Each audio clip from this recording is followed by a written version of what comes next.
Alright, we're going to do a little bit of 1911 action today. I don't need to go into detail on the 1911 for everybody. This is not the video for that. As a real quick, this is the famous 1911 John Browning design of the Colt government. This is not a Colt, this is a clone. This one is a Rock Island GI model. It is pretty faithful to the original design except for a few minor things. But as a tribute, it's still got the standard OG style sights. It's not an A1 style, it's the actual original style, which I like better. So it's pretty true, nothing fancy, you know. But we're gonna do a little bit of shooting with 45. Just as 45 in total. I am a pretty big 45 fan when it comes to auto loaders. My three favorite auto loader rounds would definitely have to be, and I'm not talking about just like super exotic calibers, just stuff you're going to find on the shelf. 45 being top pick. Second pick, I'm a pretty big fan of 38 Super, which again, all three of them, it just so happened to be in this platform gun. 38 Super is a heck of a round, and unfortunately I don't have one yet. To me, if you're talking about auto loaders, 38 Super is top notch if you're talking about 35 calibers. And then 10mm is a very good round if you're talking about auto pistols. I'm more typically of a revolver guy, but I am a big fan of these. If I have an automatic, this is pretty much the platform I want to stick with. There is a couple exceptions to that, but for the most part this hangs true. But just talk a second about 45. 45 is a very capable round, and it is one of them rounds, it's overshadowed a lot, and it's old, and it gets a lot of reputation that it doesn't necessarily deserve, good or bad. And as far as a capable cartridge, 45 is a big, heavy, slow bullet. And originally this was meant to mirror the performance of 45 Colt, because back in that time they were trying to transition to automatic handguns, but they wanted the stopping power and the killing performance of the old 45 round, because to that point nothing could succeed the 45 Colt. 38 Colt was a horrible letdown. 38 Special was better, but not what they really wanted, and all the previous big bores worked, but again, 45 Colt, it still stood out on top. So they wanted a round that could mirror that performance, and how John Browning done that is he essentially took the same size bullet, dropped the weight slightly, not a lot. The standard 45 ACP round is 230. Your standard 45 Colt round would have been around 250, 255-ish. So he dropped the weight a little bit, and what that done is that closed the gap, and you've got a 230 grain bullet moving around 830, 850 feet a second. So that was on par with 45 Colt, and you had it in a autoloader pistol. And today we have a lot of different options for 45 auto, and 45 is still a great option, and to me the biggest advantage that it has is that bullet size and weight. So you have a true big 45 caliber projectile, and you've got heavy weight to go along with it. You got all the different types of projectiles that you could want in this. You've got just regular old ball ammo, you've got flat points, you've got hollow points galore, all kinds of hollow points, you've got hard cast. You can get whatever you want in these. So you've got options, and you've got different power level of options, and some people would not agree with this, but the results kind of show otherwise. A 45 plus P load is on par with 10 millimeter. Not to the T, but it's in the range. But you have the advantage of a bigger bullet, and to me that's more important to me.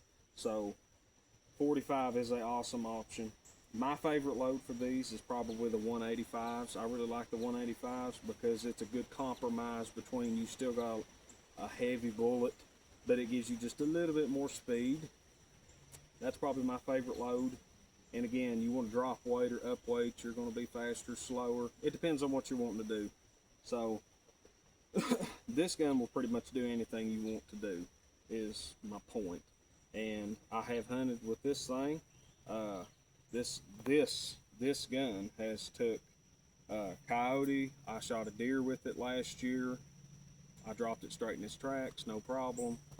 You know, this thing will do what you need to do, and protection, of course. And that's one thing this gun is very, very good at, because this is arguably the greatest combat handgun ever designed.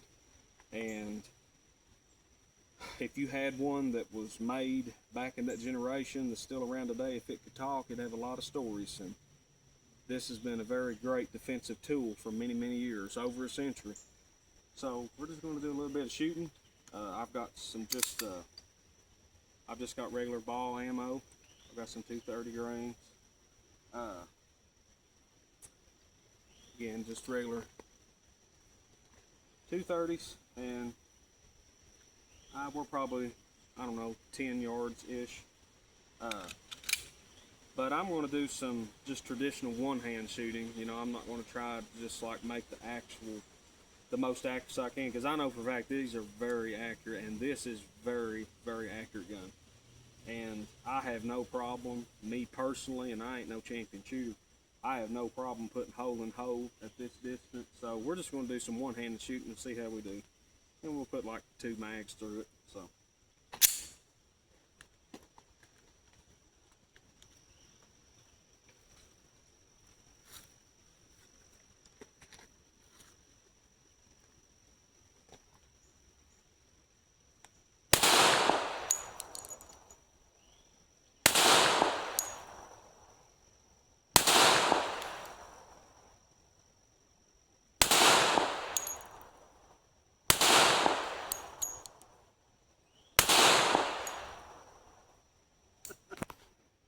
I lost my target. I have to pause. I'll set that back up. Technical.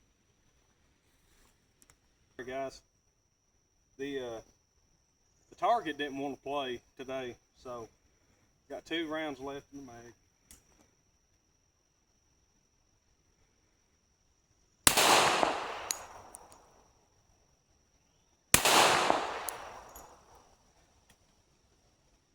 All right, before we go to the second mag, let's check out the target, see how we done. All right, you ready? Go ahead. All right, guys, so here's where I lost the target earlier. I actually hit up in here, but here's my grouping. So not too bad. I'm hitting just a little bit high and a little bit to the right, but grouping's not too bad. And again, if I practice more this way, I could do better, but not too bad a group. So I'll step back and we'll put that second mag through. Go for it. All right, let's do something just a little bit different on this last mag. I stepped up a little bit closer. I'm still going to do some single-handed shooting. I'm going to pick up the pace a little bit, but I'm going to try something here. The #1 reliability problem with automatics is magazine problems. That's across the board. It's not just on handguns. And instead of using factory mag, I found these in a shop last year sometime, and these were like $7 a piece, and they ain't got no markings on them, and they are 8-rounders. They're not the standard 7, because they originally would have been 7. So it's an 8-rounder, let's see how it feeds. And again, I'm gonna pick up the pace, shoot a little bit faster, but still single-handed. And I've stepped up, I'm probably 5 yards now, probably.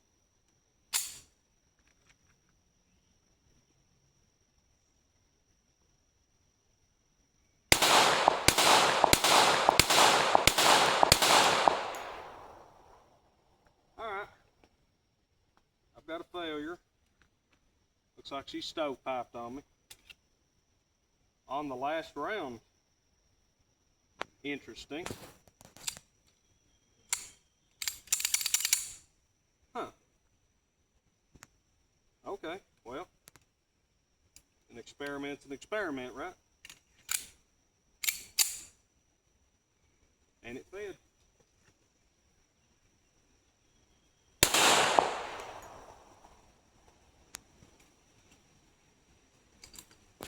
Let's check it out again. All right, so that's actually not too bad. 1, 2, 3, 4, 5, 6. I think I still kind of got in a little bit with the same group, but that's not too bad for a little faster rate of fire. And still within the black ring, so hey, I'll take it. And again, unfortunately, I don't shoot as much as I would like to. And I don't just 100% practice shooting single-handedly either, which you probably should. So, hey, I'll take it. That's still a good target. And also interesting on that $7 mag too. I guess it didn't do bad, but technically it did fail on the last shot, right? So that's why you test stuff. Again, that's your number one point of failure on your automatics is your mags.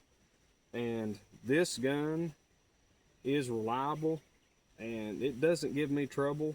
As a matter of fact, you know, the biggest problem with these is testing out like your hollow points. You have to make sure that they feed good in your gun. I've actually not had any yet. Now, I've not tried every one on earth, obviously, but every hollow point that I've put through this gun particularly has fed reliably to this point. So you always test that, but this gun is very reliable, so that mag may be a no-no. So I might have to do some more testing with it. Maybe it's a fluke, maybe not, I don't know. We'll see in the future. But got her out today. We have a little bit of time before it rains, and it is what it is. Good old fun. So we'll catch you on the next one.